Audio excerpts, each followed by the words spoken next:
जय हिंद। आप सभी का फिर से स्वागत है फोर क्रिएटिव स्टडीज़ के एक नए एपिसोड में। जैसा कि हम लोग अभी जो है ना विजन आईएएस के जो मंथली मैगजीन्स आती है उसको हम लोग एनालिसिस कर रहे हैं। अभी हम लोग दिसंबर 2023 के देख रहे हैं। अभी बहुत जल्द जो जनवरी 2024 का स्टार्ट होने वाली है। जैसे ही वेबसाइट पे अपलोड होगी जनवरी 2024 का हम लोग स्टार्ट करेंगे। तो अभी दिसंबर 2023 के देख रहे हैं। जैसे कि अभी हम लोग अभी तक जो है ना पॉलिटी और गवर्नेंस को कंप्लीट कर चुके हैं। इसमें जितने भी इंपॉर्टेंट आर्टिकल्स है उसको हम लोग कवर कर चुके हैं। अभी हम लोग आईआर को देख लेंगे, मतलब इंटरनेशनल रिलेशन को देख रहे हैं। देखिए ये करंट अफेयर्स में जो ना कौन कौन से ऐसे सब्जेक्ट्स हैं जिस पे आपको अच्छी पकड़ बनानी चाहिए। जैसे आपका पॉलिटी और गवर्नेंस, इसमें लगातार अपडेट होते हैं। आप सभी देखे होंगे सीरीज में जो अभी इंपॉर्टेंट आर्टिकल थे कितने इंपॉर्टेंट थे, है ना। तो उसको देखना है। उसके बाद आईआर एक अहम भूमिका निभाती है भाई, इसको ध्यान रखना है। अभी देखते हो ना कि भारत जो है ना, भारत के प्रधानमंत्री अभी नरेंद्र मोदी जो है ना यहाँ गए वहाँ गए, ऐसी योजना बनाई गई, इसके साथ इसका हस्ताक्षर किया गया। अभी जैसे रिसेंटली अभी देखे होंगे यूएई में जो मंदिर बनाया गया, ये सब कहाँ किस में आएगा, आईआर में आएगा। तो ये सब समझौता के बारे में आपको डायरेक्टली हूबहू चाहे प्रीलियम्स हो या मेंस हो हूबहू क्वेश्चन देखने को मिलेगा। तो हम लोग जो है ना इसमें मेंस और प्रीलियम्स दोनों को मद्देनजर देखते हुए रहते हुए उसको हम लोग कवर कर रहे हैं। तो इसमें जितने भी टॉपिक्स हम लोग कवर करेंगे वो काफ़ी इंपॉर्टेंट होगा। हम लोग कोशिश कर रहे हैं कि ज़्यादा ज़्यादा इंपॉर्टेंट आर्टिकल्स को कवर करने की, ठीक है। तो आज के सेशन में हम लोग आईआर का देख रहे हैं। आईआर में जो एक इंपॉर्टेंट आर्टिकल छपा हुआ है दिसंबर 2023 में, उसको हम लोग कवर करेंगे। तो उसमें क्या कहा जाता है, कोलंबो सिक्योरिटी कॉन्क्लेव में भारत, आखिर ये कोलंबो सिक्योरिटी कॉन्क्लेव में भारत का क्या योगदान रहा, इसमें क्या साझेदार किया गया, इसमें बैठक हुई, बैठक में क्या परिणाम हुए, आखिर ये सीएससी यानी कि कोलंबो सिक्योरिटी कॉन्क्लेव आखिर होता क्या है, इसमें कब शामिल किया गया, क्या क्या चीज़ें हुई, इन तमाम चीज़ों को हम लोग आज के सेशन में डिस्कस करने वाले हैं। तो चलिए स्टार्ट करते हैं। तो इसमें क्या कहा जाता है, कोलंबो सिक्योरिटी कॉन्क्लेव में भारत, इसमें इसके बारे में समझते हैं आखिर ये क्या होता है, India at Colombo security conclave यानी कि सीएससी, ठीक है। इसको सबसे पहले समझते हैं। क्या कहा जा रहा है, भारत ने कोलंबो सिक्योरिटी कॉन्क्लेव यानी कि सीएससी मतलब तो सी बोले तो कोलंबो एस मतलब सिक्योरिटी, उसके बाद सी मतलब हो गया कॉन्क्लेव, ठीक है। तो इसको भी ध्यान रखना, आपको कहीं भी कहीं भी मिले तो इस तरह से आपको पढ़ना होगा। देखिए मैं बारीकी से पढ़ाने की कोशिश करूंगा, जैसे मैं पढ़ता हूँ उस तरह से पढ़ाने की कोशिश करूंगा कि क्या क्या बिंदुओं पर ध्यान देना चाहिए, है ना। उसी प्रकार भारत ने कोलंबो सिक्योरिटी कॉन्क्लेव सीएससी की राष्ट्रीय सुरक्षा सलाहकार स्तर पर छठी बैठक में भाग लिया है। यानी कि ये जो राष्ट्रीय सुरक्षा के लिए जो है ना, इस पे सलाहकार के लिए एक बैठक बनाई गई है, ये कोलंबो सिक्योरिटी कॉन्क्लेव, ठीक है। कोलंबो कहाँ पे है आप सभी कमेंट बॉक्स में बताओगे, मैं हिंट्स भी दे देता हूँ, भारत, बांग्लादेश, श्रीलंका, नेपाल, बताओ, है ना, कोलंबो कहाँ पे है। तो इसके बारे में जानते ही होंगे, है ना। भारत क्या हुआ है, भारत ने कोलंबो सिक्योरिटी कॉन्क्लेव यानी सीएससी की राष्ट्रीय सुरक्षा के लिए, इंटरनेशनल सिक्योरिटी के लिए जो है ना, नेशनल सिक्योरिटी के लिए ये सलाहकार स्तर पर एक बैठक होती है, जिससे कि इसमें कुछ देश शामिल हैं, जैसे आपका भारत हो गया, श्रीलंका हो गया। इसमें हालांकि अभी रिसेंटली जो है ना बांग्लादेश भी शामिल हुआ है, वो मुख्य रूप से सदस्य नहीं है। आगे हम लोग चर्चा करेंगे इसके बारे में, है ना। इसमें कौन कौन से सदस्य हैं इसको भी ध्यान रखना है, क्योंकि अभी न्यूज में है और न्यूज में आने के बाद इसमें आपको डायरेक्टली पूछे जा सकते हैं इसमें कौन कौन से देश शामिल हैं, कौन कौन से देश शामिल नहीं है ना। तो उसको भी ध्यान रखेंगे। तो सबसे पहली बात इसको इसमें देखिए, पहला पॉइंट में क्या कहा जा रहा है, भारत ने कोलंबो सिक्योरिटी कॉन्क्लेव सीएससी की राष्ट्रीय सुरक्षा सलाहकार स्तर की छठी बैठक में भाग लिया है। आपको अगर कथन वाले में यही क्वेश्चन हुबहू ऐसे पूछे जा सकते हैं कि भारत ने कोलंबो सिक्योरिटी कॉन्क्लेव सीएससी की राष्ट्रीय सुरक्षा सलाहकार स्तर पर यह छठी ना देके यह पांचवी दे सकता है। तो आपको यही ढूंढना है, यही गलती ढूंढना है ना। तो हम लोग को इस तरह से ध्यान देना है। तो आपको ये ध्यान रखना कि छठी बैठक में भाग लिया है कौन, भारत। उसके बाद इसके बाद हम लोग आगे जानते हैं इसके, आपको ये भी पूछे जा सकते हैं सीएससी मतलब कोलंबो सिक्योरिटी कॉन्क्लेव जो है ना, ये मॉरिशस में आयोजित किया गया था। आपको पूछे जाएंगे कहाँ पे आयोजित किया गया था, मॉरिशस में आयोजित किया गया था, ध्यान रखना है। ये छठी बैठक थी, छठी बैठक का आयोजन कहाँ गया, मॉरिशस में किया गया, ओके। उसके प्रकार आप आगे देखते हैं इसका परिणाम क्या हुआ, आखिर बैठक जो हुई, बैठक के बाद आखिर इसका क्या परिणाम हुआ, इसके बारे में हम लोग जानते हैं। तो इसमें क्या हुआ, इस बैठक में हिंद महासागर क्षेत्र यानी कि आई और इंडियन ओशन में पारंपरिक, अपारंपरिक और उभरती हुई नई चुनौतियों से निपटने हेतु 2024 के लिए अलग अलग गतिविधियों के रोड मैप पर सहमति व्यक्त की है। मतलब अभी जो है आने वाले समय में जो भी दिक्कतें आएंगे, जो पारंपरिक हो, गैर पारंपरिक हो या उभरती हुई जितने भी चुनौती होंगे, है ना, हम लोग को जितने सीएससी के अंतर्गत जितने भी देश आते हैं, इन तमाम देशों की सलाह से, उसके बैठक से ये निर्देश, ये परिणाम निकाला गया कि आगे आने वाली जितनी भी चुनौतियां होगा उसको हम लोग अच्छे से अलग अलग तरीके से गतिविधि रोड मैप पर हम लोग उस पर सहमति करेंगे, एकजुटता बनकर रहेंगे। तो ये ध्यान रखना है आपको, है ना। उसके बाद इसका परिणाम ये हुआ कि अपारंपरिक सुरक्षा संबंधी समस्याएं ऐसी चुनौतियां हैं जो मुख्य रूप से असैन्य स्रोतों से उत्पन्न होती है।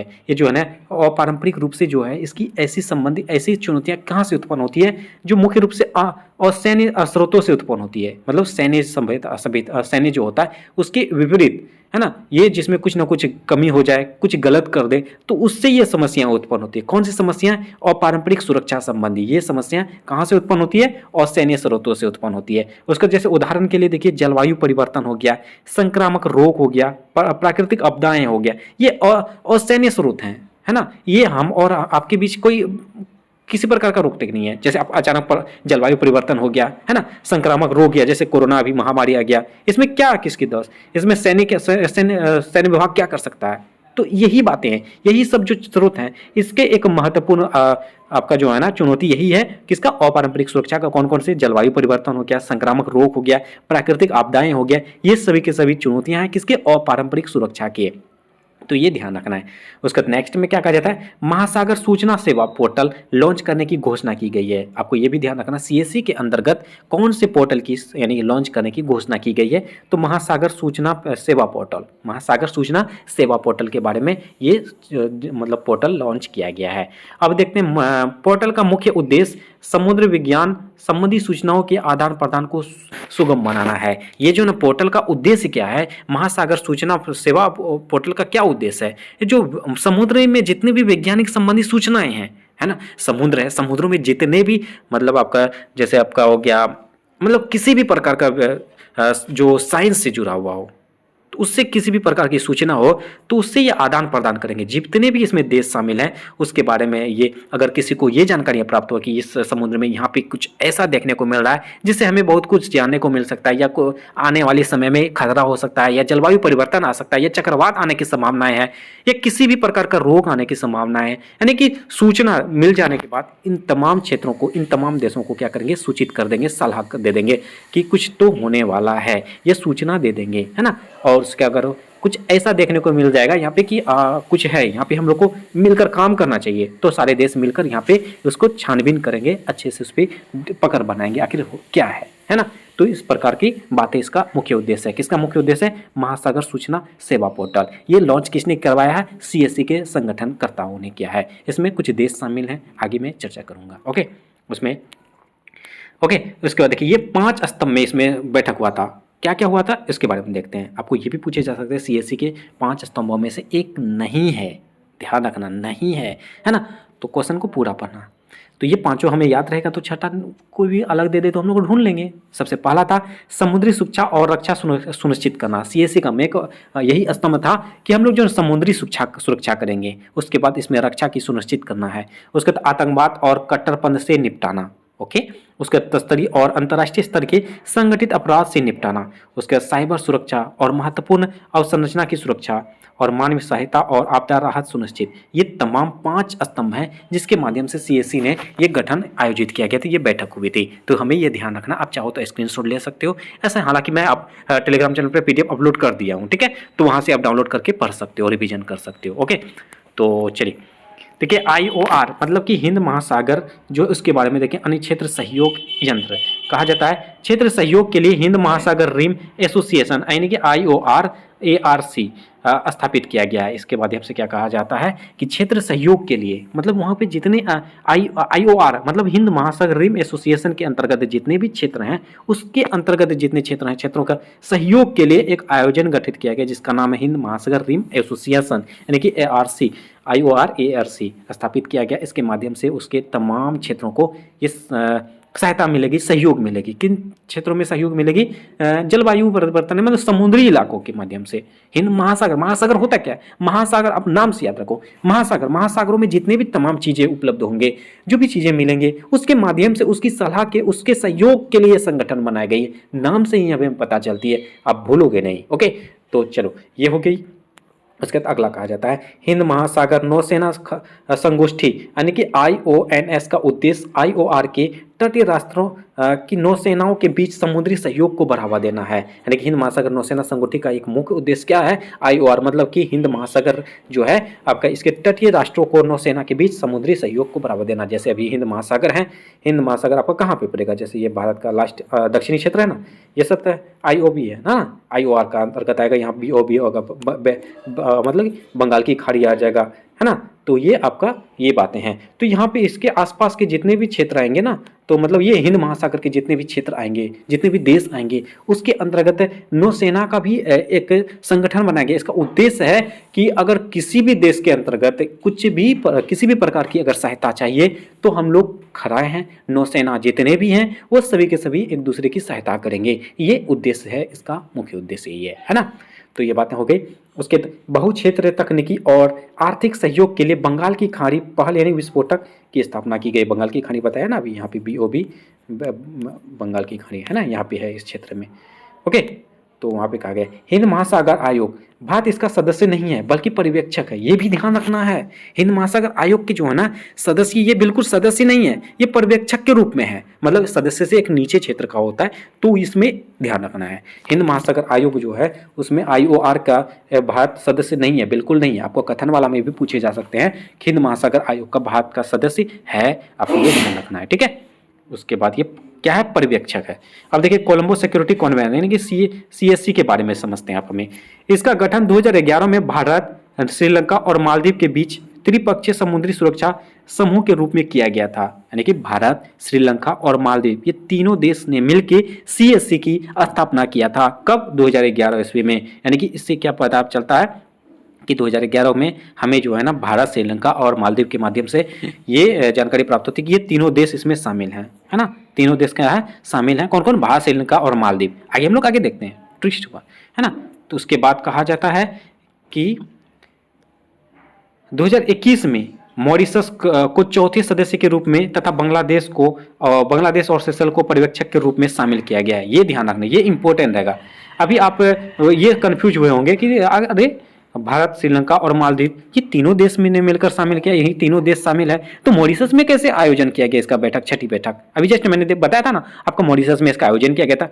वही बातें हैं, 2011 में इसमें मात्र 3 देश थे, ध्यान रखना, मैं रिपीट कर रहा हूँ, बार बार रिपीट कर रहा हूँ ताकि आपके माइंड में सेट हो जाए। इसमें 2011 में 3 ही देश शामिल थे, भारत, श्रीलंका और मालदीव। उसके बाद 2021 यानी कि 10 साल बाद जो है ना इसमें फिर से कुछ देश शामिल हुए, जिसमें से एक था मॉरिशस, ठीक है। मॉरिशस जो है ना चौथे सदस्य के रूप में ये सदस्य है, ध्यान देना, मैं फिर से कर रहा हूँ, चौथे जो है ना ये मॉरिशस जो चौथे सदस्य के रूप में शामिल हुआ। लेकिन उसके बाद कहा जाता है बांग्लादेश और उसके सेशल ये पर्यवेक्षक के रूप में शामिल हुआ, ना कि सदस्य के रूप में। आपको अगर पूछे जाए कि CSC में कितने देश हैं, मात्र 4 हैं। कौन कौन, भारत, श्रीलंका, मालदीव और मॉरिशस, मात्र 4 देश हैं। और इसके अगर बांग्लादेश के बारे में पूछा जाए तो ये एक पर्यवेक्षक हैं। जिस तरह से हम लोग का हिंद महासागर आयोजन में भारत एक सदस्य नहीं बल्कि पर्यवेक्षक हैं, उसी प्रकार यहाँ पे भी बांग्लादेश और सेशल जो है ना ये दोनों के दोनों क्या है, ये पर्यवेक्षक हैं। हम लोग पिछले सेशन में ये सेशल्स के बारे में भी जाने थे कि सेशल्स आखिर क्यों चर्चा में है, सेशल्स में आखिर क्या हुआ था, है ना। तो आप जो भी पिछले सेशन नहीं देखे उसमें जैसे कि भारत में जो चर्चित स्थल है उसके बारे में देखे थे और विश्व के स्तर में भी देखे थे, और सेशल्स में भी हम लोग इसके बारे में जाने थे कि आखिर वहाँ क्या हुआ था। सेशल्स में क्या हुआ है, वहाँ पे सेशल्स में बाढ़ आया था और विस्फोट हुआ था। समुद्री खड़कने का कारण जो है ना वहाँ काफी मात्रा में विस्फोट होने के कारण वहां आपातकालीन घोषणा कर दिया गया था। ये भी ध्यान रखना भाई, एक दूसरे से जुड़ा रखो, है ना, जुड़े रखो। जहां टॉपिक्स आए उससे संबंधित तमाम चीजों को ध्यान रखो, तब ही आपकी तैयारी बेहतर हो पाएगी। ओके, तो ये ध्यान रखना है। CSC में टोटल 4 देश हैं, भारत, श्रीलंका, मालदीव और मॉरिशस। उसके बाद इसके पर्यवेक्षक के रूप में बांग्लादेश और सेशल्स हैं। तो आगे हम लोग देखते हैं, है ना। तो उसके बाद आगे कहा जाता है, लास्ट में ही है, घबराइए नहीं। उसके बाद कहा जाता है इसका अस्थायी सचिवालय कोलंबो में अवस्थित है। नाम से ही पता चलता है कि कोलंबो, है ना। तो कोलंबो इसका सिक्योरिटी कॉनक्लेव, है ना, कोलंबो सिक्योरिटी कॉनक्लेव में ही इसका अस्थायी सचिवालय कहाँ पे है, कोलंबो। आपको पूछे जाएंगे सचिवालय मतलब कि CSC का सचिवालय कहाँ पे है, ये अस्थायी है, यहीं पे रहेगा, है, कोलंबो में अवस्थित है। यह गतिविधियों का समन्वय करता है और निर्णयों को लागू करता है। ओके, उसका CSC का महत्व, आखिर इसका महत्व क्या है इसके बारे में समझते हैं। इसके महत्व ये है कि ये क्षेत्र में सभी के लिए सुरक्षा और विकास यानी कि security and growth for all in regions, यानी कि सागर, ये ध्यान रखना है सागर किससे जुड़ा हुआ है भाई, सागर योजना जो किससे जुड़ा हुआ है, सीएससी से जुड़ा हुआ है। किसका महत्व है, सीएससी का महत्व है। सागर का फुल फॉर्म होता है एस मतलब सिक्योरिटी, ए मतलब एंड, जी मतलब ग्रोथ, फोर ए मतलब ऑल इन द रीजन्स। ठीक है, तो ये देखना पहल तथा नेबरहुड फर्स्ट नीति के विजन के अनुरूप है। उसके बाद आता है यह आईओआर मतलब हिंद महासागर के समीप के समुद्री क्षेत्रों में समन्वय, पर्यवेक्षक और सहयोगकर्ता तंत्र प्रदान करता है। यही बताए थे अभी सीएससी में, हिंद महासागर के क्षेत्र में जितने भी देश आएंगे उसके अंतर्गत जितने भी सहायता चाहिए समुद्री इलाकों में, महासागर के क्षेत्र में, उन तमाम चीजों पर ये सीएससी मदद करेंगे, एक दूसरे की सहायता करने वाले हैं। तो यही हुआ आपका सीएससी के बारे में, है ना। तो इस तरह से हम लोग का सीएससी का बारे में देख चुके हैं। उम्मीद करता हूँ आपको पूरा अच्छी तरीके से समझ में आया होगा सीएससी के बारे में। आखिर सीएससी क्या है, सीएससी में कितने देश हैं, कौन कौन से इसमें देश कब शामिल किए गए, आखिर इसका क्या उद्देश्य था, इसमें बैठक में क्या योजना बनाई गई, इसमें क्या महत्व है, इन तमाम चीज़ों को देख चुके हैं। ये काफ़ी इंपॉर्टेंट आर्टिकल था। तो हम लोग इस तरह से आज के सेशन को देख चुके हैं। इस तरह से आज के सेशन में बस एक आर्टिकल हम लोग देखिए, ज़्यादा समय नहीं लेंगे तो उतना कंप्लीट ही कर देंगे। तो बस आज के सेशन में बस इतना ही रहने देंगे। उम्मीद करता हूँ आज के सेशन आप सभी के लिए काफ़ी ज़्यादा फायदेमंद साबित हुआ होगा।